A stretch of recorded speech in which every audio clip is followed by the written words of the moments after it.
Assalamualaikum warahmatullahi wabarakatuh. Selamat datang kembali di channel Najib Official. Pada kesempatan kali ini kita akan menjelajahi kehidupan dan warisan salah satu tokoh yang paling luar biasa dalam sejarah. Seorang pemimpin visioner, penakluk ulung, dan simbol ketekunan. Teman-teman, marilah kita ikuti perjalanan menakjubkan tentang kisah Sultan Muhammad Al-Fatih, sang penakluk Konstantinopel. Muhammad Al-Fatih, seorang pria yang ditakdirkan untuk menjadi besar, yang bermimpi tentang hal yang mustahil dan kemudian menjadikannya kenyataan. Melalui kekuatan pasukannya dan kecerdasan pikiran strategisnya, Al-Fatih membentuk kembali kekaisaran dan meninggalkan jejak yang tak terhapuskan dalam sejarah dunia. Mari kita bersama-sama mengupas bab demi bab dari kehidupannya, penaklukan yang menentukan suatu era, dan nilai-nilai yang terus berkumandang di sepanjang zaman.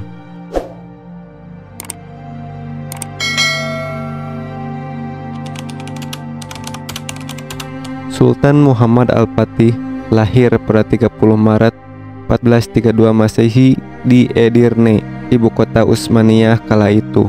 Beliau terlahir dengan nama Muhammad II.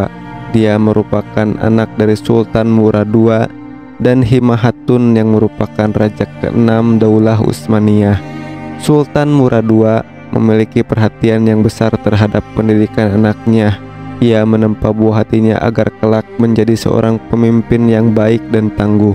Perhatian tersebut terlihat dari Muhammad Al-Fatih kecil yang telah menyelesaikan hafalan Al-Quran 30 juz, mempelajari hadis-hadis, memahami ilmu fikih, belajar matematika, ilmu falak, dan strategi perang.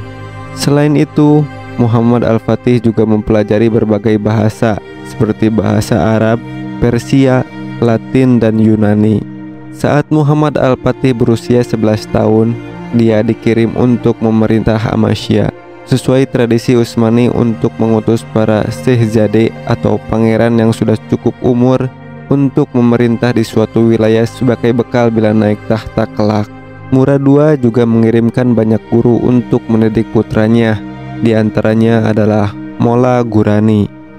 Syekh Muhammad Samsuddin bin Hamzah, salah satu ulama berpengaruh kala itu, juga menjadi guru dan orang terdekatnya, membuatnya sangat mempengaruhi Muhammad Al-Fatih sejak usia muda, utamanya dalam masalah pentingnya penaklukan Konstantinopel. Murad II yang sebenarnya lebih tertarik dalam masalah agama dan seni daripada politik, turun tahta dan menyerahkan kepemimpinan negara kepada Muhammad Al-Fatih yang saat itu masih 12 tahun.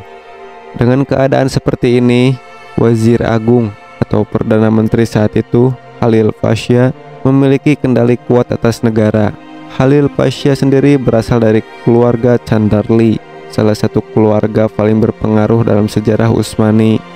Meski begitu, pengaruhnya tersaingi oleh Syekh Samsuddin yang sangat dekat dengan Muhammad Al-Fatih. Pada periode pertama masa kekuasaan Muhammad Al-Fatih, pihak Utsmani diserang kerajaan Hungaria yang dipimpin Janos Hunyadi.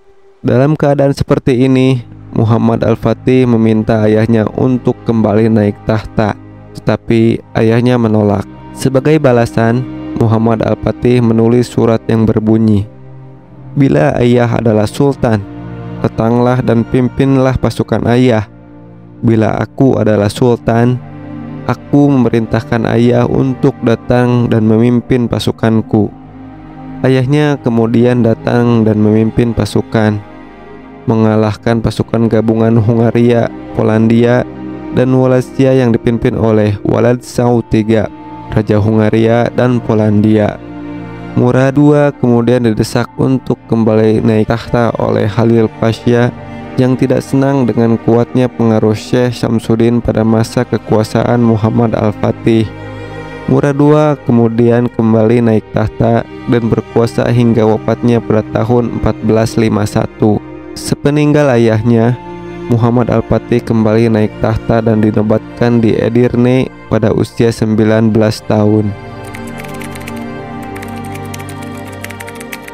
Konstantinopel yang sekarang namanya berubah menjadi Istanbul Dulunya didirikan oleh Kaisar Romawi Konstantinus Agung pada 330 Masehi, merupakan salah satu kota termasyhur di dunia kala itu. Di dunia Kristen, kota ini menjadi yang terdepan dalam segi kebudayaan dan kesejahteraan. 11 abad berikutnya, berbagai upaya penaklukan kota ini dilakukan oleh banyak pihak.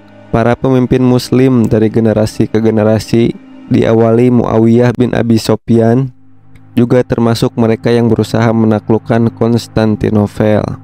Meskipun semua upaya itu gagal, sebelum tahun 1453 hanya satu kali kota ini berhasil diduduki, yakni pada masa Perang Salib keempat. Pasukan Salib menduduki Konstantinopel dan mendirikan Kekaisaran Latin pada tahun 1204 Masehi. Pasukan Salib menghancurkan berbagai hal di kota yang sebelumnya menjadi pusat agama Ortodoks ini. Hagia Sophia menjadi tempat mabuk-mabukan, berbagai bangunan sekuler dan keagamaan, gereja dan biara tidak luput dari pengerusakan. Para biarawati diperkosa di biara mereka, dan orang-orang yang sekarat terbaring sampai mati di jalan-jalan. Para bangsawan Romawi Timur Ortodoks kemudian mendirikan pemerintahan darurat di 3 tempat, Nisea, Trebizond, dan Epirus. Pada masa kekuasaan Kekaisaran Latin, Konstantinopel mengalami kemunduran dalam berbagai segi. Sepertiga penduduknya menjadi tunawisma, para pejabat, bangsawan, dan pemuka agama tinggi diasingkan.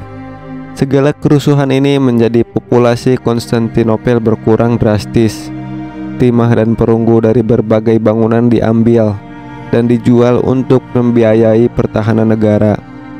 Hagia Sophia yang awalnya merupakan basilika Kristen Ortodoks diubah menjadi basilika Katolik sampai akhir masa kekuasaan pihak Katolik di Konstantinopel. Pihak Nisea mengakhiri kekuasaan Kekaisaran Latin Katolik dengan merebut kembali Konstantinopel, memulihkan kekuasaan Kekaisaran Romawi Timur Ortodoks pada 1261. Meski pemerintahan Romawi Timur Ortodoks telah dipulihkan, negara telah kehilangan banyak sumber daya dan ekonominya dan berjuang untuk bertahan. Saat Muhammad Al-Fatih kembali naik tahta pada 1451, dia memusatkan perhatiannya untuk memperkuat angkatan laut Utsmani untuk persiapan penaklukan Konstantinopel. Di tepi selat Bosporus bagian Asia telah berdiri benteng Anadolu Hisari yang dibangun oleh Sultan Bayezid I. Muhammad Al-Fatih menindaklanjuti dengan membangun benteng Rumeli Hisari yang lebih kokoh di tepi Eropa Bosporus.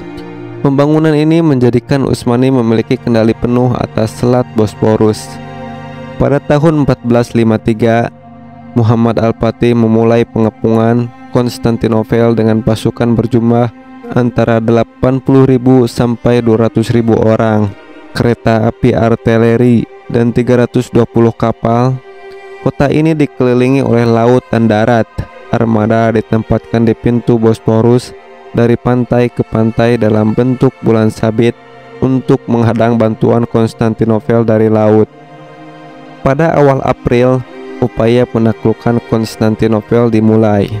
Pada awalnya, tembok kota dapat menahan pasukan Utsmani, meskipun Sultan Muhammad Al-Fatih telah menggunakan meriam yang dibuat oleh Orban, insinyur dari Transilvania. Dalam pengepungan ini, pihak Romawi Timur meminta bantuan dari Barat, tetapi Paus memberikan persyaratan agar gereja Ortodoks Timur bersedia bergabung di dalam kewenangan kepausan di Roma. Beberapa pasukan Barat datang memberikan bantuan, tapi sebagian besar penguasa di Barat sibuk dengan urusan masing-masing dan mengabaikan nasib Konstantinopel. Pada 22 April, Muhammad Al-Fatih menarik kapal perangnya ke darat, menaiki bukit di sekitar koloni Genova di Galata, dan ke pantai utara Tanduk Emas. 80 kapal diangkat dari Bosporus setelah membuka rute kurang lebih 1 mil. Dengan keadaan demikian, pihak Romawi menempatkan pasukan mereka di atas dinding yang lebih panjang. Sekitar sebulan kemudian, Konstantinopel akhirnya berhasil ditaklukkan oleh pihak Utsmani setelah 57 hari pengepungan. Setelah penaklukan ini, Muhammad Al-Fatih memindahkan ibu kota Utsmani dari Edirne ke Konstantinopel. Setelah mengambil alih kepemimpinan Konstantinopel, Muhammad Al-Fatih mengubah Hagia Sophia yang semula adalah basilika ortodoks menjadi masjid. Muhammad Al-Fatih juga segera memerintahkan pembangunan ulang kota, termasuk memperbaiki dinding, membangun benteng, juga membangun istana baru untuk mendorong kembalinya orang-orang Yunani dan Genova yang pergi dari Galata. Muhammad Al-Fatih memerintahkan pengembalian rumah-rumah mereka dan memberikan jaminan keamanan. Dari sini kota berkembang dengan cepat. Pada akhir masa kekuasaannya, Konstantinopel berubah menjadi ibu kota kekaisaran yang megah. Pada tahun 1481 Masehi, Muhammad Al-Fatih bergerak memimpin pasukan, tetapi dia sakit saat sampai Maltepe. Saat itu Muhammad Al-Fatih berusaha melakukan penaklukan terhadap Rhodos dan Italia Selatan, tetapi sebagian sejarawan menyatakan bahwa peperangan selanjutnya diarahkan untuk menundukkan Mesir yang saat itu dikuasai Kesultanan Mamluk. Tak lama, Sultan Muhammad Al-Fatih meninggal pada tanggal 3 Mei 1481 di usia 49 tahun. Menurut pendapat sejarawan Colin Haywood, Muhammad Al-Fatih meninggal karena diracun putranya sendiri, Bayezid. Ada juga pendapat yang menyatakan bahwa dia diracun oleh dokter pribadinya, seorang mualaf berbangsa Yahudi. Berita kematian Muhammad Al-Fatih menggembirakan Eropa. Lonceng gereja didentangkan dan perayaan dihelat di Venesia. Berita itu disebarkan dengan pernyataan La Grande Aquila è morta, Sang Elang Agung telah mati. Sepeninggal Muhammad Al-Fatih, terjadi perselisihan perebutan tahta antara kedua putranya, Bayezid dan Cem, yang membuat tidak adanya bantuan yang dikirimkan ke Otranto. Hal ini menjadikan pendudukan Utsmani atas kawasan Italia Selatan berakhir dengan perundingan, dan pasukan Utsmani mundur ke Albania setelah sekitar 13 bulan masa pendudukan. Muhammad Al-Fatih sendiri kemudian dikebumikan di Turbe di kompleks Masjid Fatih. Muhammad Al-Fatih, sang penakluk Konstantinopel, meninggalkan warisan yang tak terlupakan dalam sejarah peradaban manusia. Dengan keberaniannya yang luar biasa, ia berhasil menggenggam kunci kota yang tak tergoyahkan selama berabad-abad, membuka pintu baru bagi peradaban Utsmaniyah yang berkembang pesat. Kisah hidupnya penuh dengan tantangan dan prestasi gemilang, menginspirasi kita untuk tidak hanya mengenang kejayaan militernya, tetapi juga sikap yang terdidik, keterbukaannya terhadap ilmu. Di tengah kisah keberhasilan ini, kita juga belajar tentang kerentanan seorang pemimpin besar. Kesehatan Al-Fatih semakin merosot, mengajarkan kita akan sifat kemanusiaan dan keterbatasan setiap individu. Bahkan mereka yang mengukir sejarah, meskipun hidupnya berakhir, jejak penaklukan Konstantinopel dan perannya dalam membentuk dunia tetap berdampak hingga saat ini. Kisah Muhammad Al-Fatih mengajarkan kita tentang pentingnya ketekunan, keberanian, dan visi dalam menghadapi tantangan yang tampak tak teratasi. Ia menunjukkan bahwa dengan tekad yang kuat, bahkan kota yang paling kokoh sekalipun dapat ditaklukkan. Lebih dari sekedar seorang penakluk, Muhammad Al-Fatih adalah pionir perubahan, membuka jalan bagi pergeseran kekuatan dan budaya di wilayah tersebut.